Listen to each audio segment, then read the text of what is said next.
नमस्कार एवरीवन, बहुत बहुत स्वागत है हमारे यूट्यूब चैनल पे। आशा करता हूँ सब अच्छे होंगे। मार्केट में अभी 11:08 है और निफ्टी बैंक में ट्रेड करना है। सबसे पहले 51,329 पे मार्केट है। अब हमें याद होगा कल ट्रेड किया था, मार्केट का एक बुलिश इंटेंशन था, मार्केट ऊपर से नीचे आया था और आपको डोजी टाइप की कैंडल्स मिल रही, मतलब डोजी का मतलब मार्केट ऊपर गया और फिर से नीचे आ गया और यहीं पे बीच में आ गया।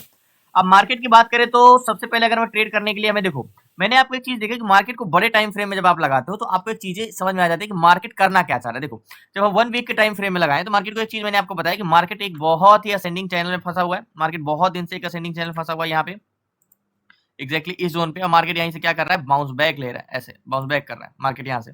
अब यहाँ से बाउंस बैक कर रहा है, इसको 1 डे टाइम फ्रेम में लगाओगे तो मार्केट को इंटेंशन तो बुलिश ही है, लेकिन मार्केट को आपको एक चीज समझ में आ रहा होगा, कैंडल्स जो है बहुत छोटी छोटी बना रहा है, बड़ा मूवमेंट बहुत दिन से कुछ भी मार्केट में नहीं आया है, सिवाय ये 2-3 कैंडल्स को छोड़ के। अगर मार्केट को हम इतने दिन से देख रहे हैं, ऑब्जर्व कर रहे हैं, तो मार्केट में मूवमेंट नहीं आ रहा। अब मूवमेंट ना आ पाने का रीजन क्या है, मैंने आपको अगर 2-4 दिन की कंटिन्यू वीडियो उठा के देख लो तो मार्केट यही करना चाह रहा है कि मार्केट ऊपर तो जाना चाह रहा है, बायर तो बहुत ऊपर जाना चाह रहा है, लेकिन सेलर मार्केट को जाने नहीं दे रहे। इसका मतलब बहुत दिन से मार्केट को सेलर दबा के रखे हैं, मार्केट को ऊपर ले जाना चाह रहे हैं, लेकिन बट बायर जो है मार्केट को ऊपर ले जाना चाह रहे हैं, इसलिए मार्केट काफी स्ट्रगल कर रहा है ऊपर जाने के लिए। मतलब इंटेंशन तो मार्केट के ऊपर ही जाना है, लेकिन बहुत उसको स्ट्रगल करना पड़ रहा है, बहुत कह सकते हो कि मीन्स भागना तो ऊपर की ओर चाह रहा है, लेकिन उसके पैर बंधे हुए हैं। ऐसे ही मार्केट, क्या आज का इंटेंशन है ऐसा? मार्केट में देखो, जो मार्केट ये वाला बॉटम है, तो मार्केट का हमारा नेक लाइन क्या होगा, ये वाली नेक लाइन हो गया। मार्केट इसको ब्रेक करके एक अच्छा मूवमेंट कर रहा है एग्जैक्टली। तो और मार्केट का हमारा एक रेजिस्टेंस लेवल यहाँ का है, तो मार्केट इसको ब्रेक करके कम से कम यहाँ तक तो जाना है। देखो, यहाँ से ब्रेक करने में एक एक कैंडल्स मींस 50,600 से मार्केट सीधा 52,400, और इस इतने दिन से मार्केट 400 के जोन भी टच नहीं कर पा रहा, मार्केट कंसोलिडेशन कर रहा है। अब देखो, आज की बात करें तो सारी चीजें इरेज कर दो, हम प्राइस एक्शन अभी नहीं देखते हैं। प्राइस एक्शन ना देखने का रीजन अभी हम समझते हैं मार्केट करना क्या है। अगर 5 मिनट टाइम फ्रेम में लगाओ तो देखो, कल मार्केट जो है, याद होगा हमने यहाँ पे ट्रेड लिया था, करीब इस जोन पे ट्रेड लिया था, और इसके बाद मार्केट ऊपर गया, तो उसके बाद मार्केट फिर से गिरा था। आज मार्केट गैप अप खुला। गैप अप यानी मार्केट 51,169 पे कल का क्लोजिंग था, और आज मार्केट सीधा खुला 51,400, यानी 300 पॉइंट मार्केट गैप अप खुला। और 300 पॉइंट मार्केट गैप अप खुल के मार्केट क्या करे, देखो मार्केट गैप अप खुला, खुलने के बाद मार्केट क्या आया, एग्जैक्टली एक लो लगाया। क्या लगाया? एक लो लगाया, यहाँ पे एक हाई लगाया, ठीक है, और ये हाई लगाया। तो हम लो क्या मार्क करेंगे? लो हम यही मार्क करेंगे, एग्जैक्टली ये हम लो मार्क करेंगे ऐसे। तो लो के नीचे आप कभी तक कैंडल्स, और हाई क्या मार्क करेंगे हम? हाई ये मार्क करेंगे।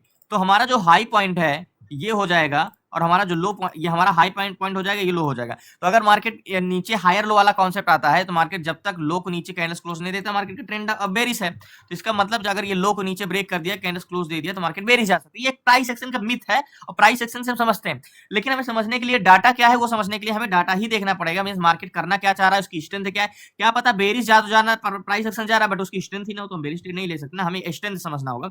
तो आज दिन कौन सा है? आज फ्राइडे है, 30 तारीख है, फ्राइडे है। तो हमारा जो कल का नया कॉन्ट्रैक्ट बना था आज भी नया है, तो हमें आज मार्केट में टाइम डिके की उतना वैल्यू तो नहीं है, टाइम डिके उतना नहीं हो सकता, लेकिन मार्केट को अगर देखें तो मॉर्निंग से कंसोलिडेशन कर रहा है। यहाँ से 9:30 बजे से 11:12 है मार्केट साइडवेज है। तो यहाँ पे साइडवेज मार्केट है, तो क्या हमें ट्रेड करना चाहिए? देखो, बैंक निफ्टी में अभी मैं आपको समझता हूं, देखो मार्केट दो तरीके से कंसोलिडेशन होता है। या तो मार्केट में कोई खरीदना, मतलब मूवमेंट ही नहीं होता। देखो, एक दो तरीके से मार्केट साइडवेज होता है। या तो मार्केट में कोई डिमांड नहीं है, तो मार्केट कंसोलिडेशन करेगा, कोई खरीदने वाला ही नहीं, तो एक ही जोन के प्राइस होगा। एक ये होता है कि मार्केट को ट्रेवल कराने कौन काम है? बायर। तो स्ट्रेंथ तो बहुत ज्यादा होता है, मतलब एक कंसोलिडेशन इसलिए होता है क्योंकि मार्केट में स्ट्रेंथ नहीं होती। एक तो होता है कि मार्केट बहुत मूवमेंट तो बहुत बड़ा करना चाह रहा है, लेकिन उसके प्रतिरोधक, मतलब मार्केट ऊपर जाना तो चाह रहा है, लेकिन उसको सेलर यहाँ से जाने नहीं दे रहे हैं। तो इस जोन है, मान चलो यहाँ पे कॉल सेलर बहुत ढेर सारे बैठे, तो अब मार्केट में बायर भी, कॉल बायर बहुत ज्यादा है, तो मार्केट ऊपर जाना चाहेगा, लेकिन सेलर इसको जाने नहीं देंगे, तो इसी के रेजिस्टेंस पे कंसोलिडेशन करेगा। लेकिन हल्का सा सेलर घटे तो मार्केट एक बड़ा मूवमेंट आएगा। तो ये चीजें हमें समझने के लिए कि मार्केट साइडवेज है, डिमांड नहीं है, या मार्केट मूवमेंट तो बहुत बड़ा करना चाह रहा है, लेकिन सेलर उसको करने नहीं दे रहे। तो अगर मार्केट में डिमांड नहीं है तो हम ट्रेड ही नहीं करेंगे। अगर मार्केट मूवमेंट बड़ा करना चाह रहा है, बट उसको सेलर की वजह से मार्केट जा नहीं रहा, तो हम वेट करेंगे सेलर का घटने, क्योंकि सेलर अगर घटते हैं तो बड़ा मूवमेंट आ सकता है। तो ऑप्शन चैन में हम बैंक निफ्टी में लगाते हैं, और बैंक निफ्टी को ये समझते हैं। देखो, मैंने आपको बताया कि मार्केट का सेंटिमेंट पहचानने के लिए हमें पहले देखना होगा सेलर क्या चाह रहे हैं मार्केट में। सेलर, ये हमारे पहले होते हैं सेलर, एंड दूसरे होते हैं बायर, ठीक है, बायर, बायर, ओके। तो सेलर मार्केट का क्या, देखो बायर मार्केट को ट्रेवल कराता है, यानी जो मूवमेंट हो रहा है वो मार्केट करा रहा है, लेकिन मार्केट जो एक जोन को ब्रेक नहीं कर पा रहा है, प्रतिरोधक, वो सेलर है, ठीक है। तो सेलर, तो फिर हम देखते हैं सेलर को, कौन से सेलर को? अभी हम देखते हैं सेलर को, बायर को भी साइड रखते हैं। तो सेलर जो है हमारे पहले होते हैं कॉल सेलर। दो टाइप के सेलर होते हैं, कॉल सेलर, एंड दूसरे जो होते हैं वो है put seller, okay, put seller. तो हमें पहले सेलर को देखना होगा कि सेलर का सेंटिमेंट क्या होता है। देखो, हमारे टाइम में दो साइड होते हैं, ठीक है, एक होते हैं कॉल सेलर, एक होते हैं कॉल पुट सेलर। पहली बात तो हम पहले कॉल सेलर और बायर होते हैं दो टाइप के, फिर सेलर भी हमारे क्या होते हैं दो टाइप के होते हैं। कौन कौन से? कॉल सेलर वह होते हैं जो मार्केट को क्या होते हैं ऊपर जाने से रोकते हैं, यानी सी मार्केट को ऊपर जाने से रोकते हैं, प्रतिरोधक का काम करते हैं। मैंने बोला ना कि मार्केट मूवमेंट तो करना चाह रहा है लेकिन अगर सेलर उसको ना जाने दे। एंड पुट सेलर की बात करें तो पुट सेलर को होते हैं मार्केट को नीचे जाने से रोकने का काम, पुट सेलर, ठीक है। तो ये जो पुट सेलर जो मार्केट को नीचे जाने से रोकते हैं, इसको डिवाइड करेंगे हम कॉल सेलर से जो ऊपर जाने से रोकते हैं, और इनका हम निकालेंगे अनुपात यानी रेशियो। तो पुट सेलर जाता है तो मार्केट में सपोर्ट मजबूत, कॉल सेलर जाता है तो डिमांड मजबूत, रेजिस्टेंस मजबूत, ठीक है। इतना चीज हम समझ लेते हैं एक प्रकार से। तो यहाँ पे एक बार रिफ्रेश करते हैं निफ्टी बैंक में, ज्यादा चीजें नहीं है, सेलर को उतना ध्यान नहीं देना, चेंजेस डाटा पकड़ना। अगर आपको इंडेक्स में ट्रेड करना है तो क्या चेंजेस हो रहे हैं यही इंपॉर्टेंट है। तो बैंक निफ्टी की अगर हम बात करें तो पुट सेलर है 23,21,713, क्या है 23,21,713, डिवाइड करो किससे डिवाइड करेंगे? कॉल सेलर जो कि 26,86,059, कितने? 26,86,059। अब यहाँ पे पुट सेलर 23,21,000 है और कॉल सेलर 26,86,000 है। तो हमें यहाँ पे बढ़ा हुआ कौन दिख रहा है, कॉल सेलर या पुट सेलर? तो सिंपली 3 लाख ज्यादा कॉल सेलर है, 23,21,000 26 लाख, तो कहीं ना कहीं इक्वल ही। अगर हम इक्वल करेंगे तो पीसीआर 86 का यानी नेगेटिव आया। तो जो हमारा पीसीआर आया है यानी पीसीआर 0.86, ओके, पीसीआर 0.86, तो पीसीआर हमारा आया नेगेटिव। ओके, तो क्या हम इसको नेगेटिव मानेंगे? आप लोगों को बहुत जगह आपको ये सिखाया जाता है कि पीसीआर 85 रहे तो हमें यह ट्रेड लेना चाहिए 90। मार्केट में क्या पता, जब मार्केट ओपन हुआ तो क्या पता 0.70 रहा पीसीआर हो, क्योंकि कॉन्ट्रैक्ट तो हमारे वीकली बनते हैं ना, क्या पता 60 रहा हो और पीसीआर कंटिन्यू बढ़ रहा हो, ये भी तो है। तो पीसीआर 0 नेगेटिव है, ठीक है। तो क्या सुबह से मार्केट चेंजेस हुए? सेलर का क्या इंटेंशन है? क्या सेलर हमारा कोई मार्केट का इंटेंशन है? ओके, तो चेंज इन कॉन्ट्रैक्ट हमें समझना होगा बैंक निफ्टी। तो बैंक निफ्टी अगर हम यहाँ पे लगाएंगे पुट सेलर, तो हम ये देख रहे हैं कि मॉर्निंग में जब मार्केट ओपन हुआ तो पीसीआर कितना था? 0.78, ठीक है, ध्यान समझिएगा। पीसीआर था जब मार्केट ओपन हुआ तो पीसीआर था 0.78, ठीक है, 78। अब तब से मार्केट में पीसीआर क्या कर रहा है? देखो, हाई तो गया है 78 से 90, लेकिन अभी प्रेजेंट टाइम में क्या चल रहा है? 87। तो हम यहाँ पे ये देख रहे हैं कि पीसीआर घट रहा है। जब मार्केट ओपन हुआ तब से प्लस में हुआ कि माइनस में हुआ? तो पीसीआर तो प्लस ही में हो रहा है ना, माइनस में कहां से हुआ है? पीसीआर तो बढ़ा है। अब बोलोगे कि आप लोगों को बोलते हैं तो 86 पे नेगेटिव ट्रेड लेना चाहिए, नहीं, चेंजेस क्या हो रहे थे यहाँ पे? ये देखो कि मार्केट यहाँ पे नीचे है, थोड़ा बहुत चेंजेस है, यहाँ पे कंसोलिडेशन जब से कर रहा है मार्केट का पीसीआर बढ़ रहा है यहाँ पे, ठीक है। मार्केट में हम अगर कल के कंपैरिजन में करें तो मार्केट में आज पीसीआर पॉजिटिव हुआ है, हमें दिख नेगेटिव हुआ है लेकिन पॉजिटिव है, और मार्केट में पुट सेलर ऐड हुआ है, मतलब मार्केट में डिमांड मजबूत हुआ है। तो यही चीज है, नेगेटिव है, ये इंपॉर्टेंस है। हम स्टॉक ऑप्शन चेन को इजीली देख के ट्रेड कर सकते हैं, लेकिन ये ऑप्शन है, ऑप्शन में चेंजेस हमें पकड़ने हैं, ठीक है। तो ये तो हमने देख लिया, ओके। अब सबसे बड़ी चीज है कि मार्केट को ट्रेड करने के लिए हमें ये समझना होगा कि मार्केट का इंटेंशन क्या है। देखो, सेलर मार्केट में क्या चाह रहे हैं? सेलर मार्केट को इंटेंशन नेगेटिव भले लेकिन पॉजिटिव ले जाना चाह रहे हैं। तो मार्केट कहाँ पे है? मार्केट 380, 386 या 400 के जोन पे भी चला जाता है मार्केट में, तो ऐसा बीच में मार्केट है। ये जोन हमें ड्रॉ करना ही पड़ेगा, या तो 300 का नीचे भी ड्रॉ कर सकते हैं यहाँ पे। तो मार्केट अगर इसके ऊपर जाए तो देखते हैं, तो पहले हम इसको नीचे का इरेज करते हैं, पहले तो हम ऊपर ही के ब्रेक करने का इंतजार करेंगे।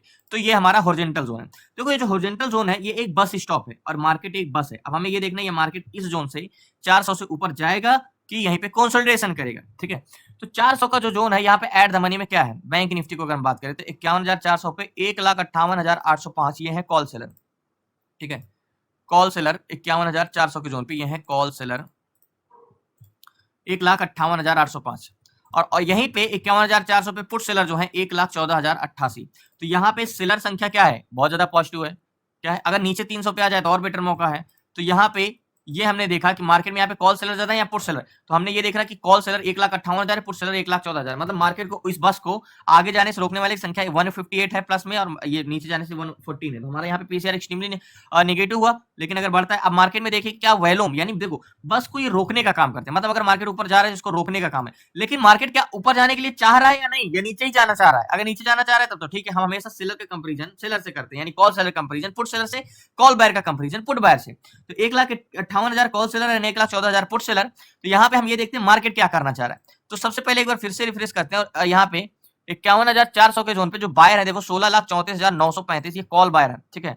और ये एक पैसेंजर का काम करते हैं बस में, बुलिश इंटेंशन है। और ये मार्केट में क्या चाह रहे हैं? ये 16,34,000 कॉल बायर है, और यहीं पे पुट बायर जो है ये 14,48,000, ये है पुट बायर। तो बहुत ज्यादा वैल्यू में डिफरेंस नहीं है, समझ में? एट द मनी में तो ये हमें नहीं समझना चाहिए कि कैंडल्स बड़ी बना के निकल जाएगा। तो मार्केट की स्ट्रेंथ तो एट द मनी में नहीं है बहुत ज्यादा, क्या है? स्ट्रेंथ नहीं है बहुत ज्यादा।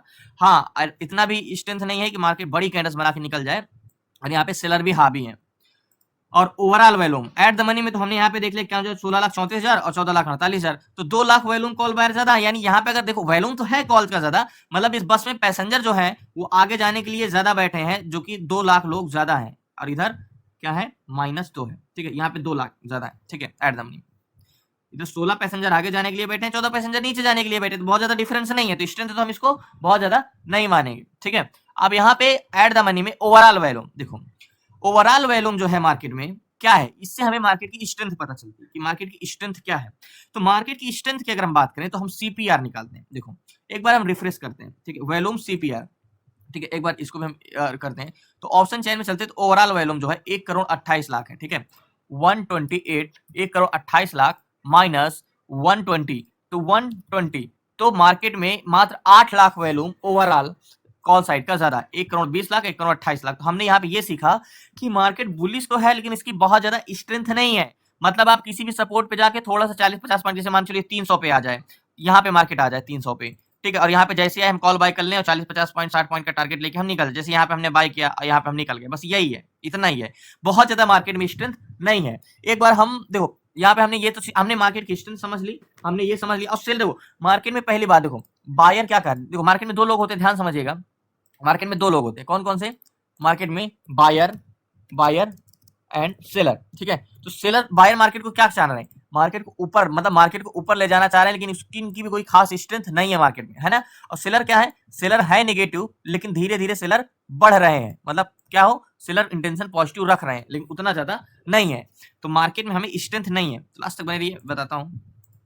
तो देखो मार्केट में मैंने आपको 2 तरीके के साइडवेज बताया मार्केट, एक तो कोई मूवमेंट स्ट्रेंथ ना होना, और दूसरा स्ट्रेंथ तो बहुत ज्यादा होना लेकिन उसको सेलर जाने नहीं देते। तो ये जो मार्केट है इसमें स्ट्रेंथ ही नहीं है।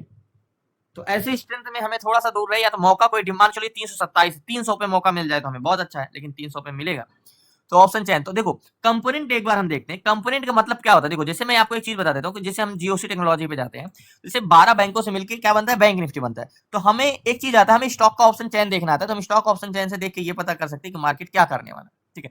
अब यहाँ पे देखो 11-12 बैंक मिला है, 11 बैंक फर्स्ट लाइन, तो यहाँ पे आपको 11 तो पोलर टिकट दिख रहे हैं, इसलिए दिख रहे हैं क्योंकि सारे गैप अप खोले, लेकिन गैप क्योंकि कल की क्लोजिंग प्राइस मार्केट ऊपर है तो वो तो आपको ग्रीन में दिखेगा, लेकिन एक्चुअल इनको समझने के लिए हमें इनका ऑप्शन चयन देखना होगा, यानी एचडीएफसी बैंक और आईसीआई बैंक, ठीक है। तो यहाँ पे हम ऑप्शन चयन में चलते हैं और एचडीएफसी बैंक को लगाते हैं कि एचडीएफसी बैंक हमारा क्या करने वाला है। Okay, HDFC bank, just 1 minute, okay exactly है।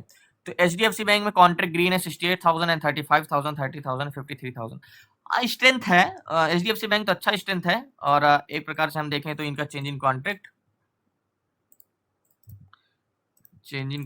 ओके, क्या अगर इंक्रीज हो रहा है तब तो बहुत अच्छा है। एचडीएफसी बैंक डिस इंक्रीज हो रहा है, तो ये चीज समझ गया कि market HDFC bank gap up खुला है, बट इसका पीसीआर कंटिन्यू डिस इंक्रीज हो रहा है, तो स्ट्रेंथ तो है लेकिन मार्केट कंटिन्यू डिस इंक्रीज हो रहा है। आईसीआई बैंक भी देख लेते हैं, आईसीआई बैंक एक बार यहाँ पे भी देख लेते हैं, एक बार ऑप्शन चैन में भी देख लेते हैं आईसीआई बैंक की क्या स्ट्रेंथ है। आईसीआई बैंक कॉन्ट्रैक्ट दो बोथ साइड मार्केट है, मींस आईसीआई बैंक में पहली बात तो हमने देखा कि कॉन्ट्रैक्ट दोनों साइड ग्रीन ही नहीं है, रेड है, 21,000 एंड 10,000 10,000 एंड 16,000। तो कॉन्ट्रैक्ट ग्रीन ना होने की वजह से मार्केट में क्या होगा, हम बोथ साइड मूवमेंट रहेंगे। जैसे देखो मार्केट क्या है, पीछे डिसएंगेज हो, मार्केट ऊपर जा रहा है, क्या हम इस पे ट्रेड कर सकते, नहीं कर सकते। तो एक चीज है कि मार्केट में अगर आपको रिस्क लेना है तो कोई बॉटम पे अच्छा आ जाए, यानी 300 का जोन पे आ जाए तो आप रिस्क छोटा सा ले सकते हो बस। अब बाकी मार्केट में अगर आप मुझसे अगर आप इंटेंशन पूछोगे, सजेशन पूछोगे, तो आज सबसे अच्छा मौका है कि आप इग्नोर करो मार्केट को, ट्रेड ना करो, क्योंकि अगर आप फंस सकते हो तो आज आप ट्रेड ना करो, वो सबसे बेस्ट है आपके लिए। बट देखते हैं अगर कोई डिमांड मिल जाता है तो ठीक है, नहीं तो मैं तो इसको आज अवॉइड ही करूंगा, नहीं ट्रेड नहीं करूँ, क्योंकि हमने कंपोनेंट भी देख लिया, वो भी डिफरेंस डाटा है, और इसको भी देख लिया, वो भी डिफरेंस है। तो इंतजार करते हैं।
सो फाइनली मार्केट में मैं ट्रेड इसीलिए नहीं ले रहा हूँ कि मार्केट अगर एक प्रकार से मैं वेट इसलिए कर रहा था कि मार्केट अगर यहाँ पे आता तो मैं बाई कर सकता था, मतलब इस जोन पे नीचे 300 के जोन पे।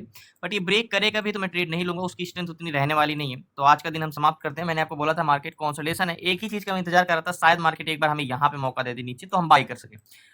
बाकी आज का दिन हम क्लोज करते हैं विदाउट कोई ट्रेड किए हुए। एंड ठीक है, अच्छा है कि हमें ये पता होना चाहिए कि हमें सबसे ज़्यादा इंपॉर्टेंट ये होता है कि हम सबको पता होता है कि हमें ट्रेड कब लेना चाहिए, लेकिन कब डाटा पे नहीं लेना चाहिए ये भी जानना उतना ही इंपॉर्टेंस होता है जितना इंपॉर्टेंस होता है ट्रेड लेना। जैसे जितना इंपॉर्टेंट होता है टारगेट सेट करना, उतने ज़्यादा इंपॉर्टेंट होता है सही जगह पे एंट्री करना। सही जगह पर हर एक चीज़ का एक अपना अपना इंपॉर्टेंस है। बाकी धन्यवाद आपका, शुक्रिया। मंडे को मिलते हैं, आज का दिन क्लोज करते हैं विदाउट किसी ट्रेड के लिए। एंड हो सके आज हमें अपॉर्चुनिटी नहीं मिल रही है, अगर हम आज जबरदस्ती का ट्रेड करके अपनी अपॉर्चुनिटी गंवाएं, अच्छी से अच्छा है कि मंडे को इससे भी अच्छी अपॉर्चुनिटी मिलेगी और हम ट्रेड करेंगे। तो धन्यवाद आपका, शुक्रिया लास्ट तक बने रहने के लिए। प्लीज आपसे क्वेश्चन है को सब्सक्राइब कर लीजिएगा। आपको क्लास में जुड़ना है तो डिस्क्रिप्शन में नंबर है, आप उससे व्हाट्सएप करके जुड़ सकते हैं। 6 मंथ की क्लासेस में ए टू जेड सारी चीजें, जैसे कि स्टॉक इंट्राडे कैसे करना है, stock SIP and ETF SIP, option selling, option buying, A to Z सारी चीजें 6 मंथ की क्लासेस में, तो डिस्क्रिप्शन में नंबर है, आप उससे व्हाट्सएप करके जुड़ सकते हैं। धन्यवाद आपका। सो फाइनली याद होगा कि मैंने निफ्टी बैंक को बोला था कि निफ्टी बैंक आज ना ट्रेड करना ही सबसे बेस्ट है, क्योंकि मार्केट साइडवेज है। अब अगर मैंने आपको एक चीज बोला था एक ही जगह पे हम ट्रेड कर सकते हैं, अगर मार्केट दोबारा बॉटम पे को टेस्ट करने आए, यानी यहाँ को इस बॉटम को टेस्ट करना है, तभी हम इसको बाई कर सकते हैं। अगर मार्केट जब फर्स्ट टाइम टेस्ट करने आया था तो हम इसको बाई कर सकते थे यहाँ पे ही बस। बाकी वो भी मार्केट में इतना तो हम वेट कर नहीं सकते थे, तो मार्केट इसको साइडवेज ही बोल सकते हो, क्योंकि मार्केट ब्रेकआउट दिया तो मार्केट ऊपर क्यों नहीं गया, क्योंकि रीजन का स्ट्रेंथ नहीं थी। आज मार्केट इसके वजह से साइडवेज नहीं रहा कि मार्केट को बायर ऊपर ले जाना, मतलब सेलर का इंटेंशन दूसरा और बायर का इंटेंशन दूसरा, मतलब बायर ऊपर ले जाना चाह रहे हैं लेकिन सेलर मार्केट को नीचे ले जाना चाह रहे हैं। तो मार्केट वो कंसोलिडेशन एक अलग होता है, वो क्या होता है कुछ देर करते करते ब्रेकआउट देके बड़ा मूवमेंट आ जाता है। लेकिन ऐसे स्टॉक में कि ये ना ऊपर जाना चाह रहा है ना नीचे जाना चाह रहा है, मतलब स्ट्रेंथ ही नहीं है, तो ऐसे अवॉइड करना ही ठीक है। तो आज ट्रेड ना करना ही सबसे बेस्ट था। तो फाइनली धन्यवाद आपका, शुक्रिया। मंडे को मिलते हैं। आज हमने ट्रेड नहीं किया, ठीक है, इससे अच्छी अपॉर्चुनिटी मंडे को मिलेगी। बाकी शायद बेहतर मौका मिले वहां पे, तो आज गंवाने से अच्छा है कल देखते हैं कुछ नया अच्छा मिले। धन्यवाद आपका, शुक्रिया लास्ट तक बने रहने के लिए। प्लीज आपसे रिक्वेस्ट है नए चैनल को सब्सक्राइब कर लीजिएगा। आपको क्लास में जुड़ना है तो डिस्क्रिप्शन नंबर, आपसे व्हाट्सएप करके जुड़ सकते हैं।